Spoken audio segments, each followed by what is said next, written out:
রাশমিক অপেক্ষা করছে ট্রেনের জন্য। সে উঠে গেল ট্রেনে। যখন ট্রেনটা এসে পড়ল, সে দেখল যে দরজাটা একদম জরাজীর্ণ। একটু ধাক্কা দিতেই দরজাটা খুলে গেল নিজে নিজেই।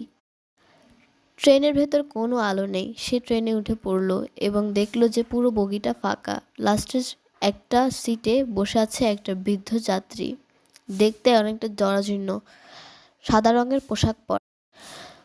যাত্রীটি আস্তে আস্তে রাশমিকের দিকে তাকিয়ে বলল, তুমিও কি ওই দিন আমার মতো বাড়ি ফিরতে পারোনি? রাশমিক তো কিছুটা ভয় পেয়ে গেল। সে জিজ্ঞেস করলো, আপনি কি বলতে চাইছেন? তখন বৃদ্ধা লোকটি তার হাতে একটা খবরের কাগজ তুলে দিল। তারিখটা আজ থেকে প্রায় 20 বছর আগের।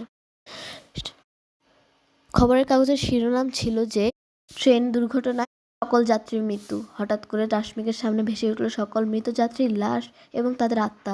তখন কোথা থেকে একটা কণ্ঠ ভেসে আসলো, শুরু হতে যাচ্ছে মৃত যাত্রীদের ট্রেন যাত্রা, শেষ ট্রেন যাত্রা।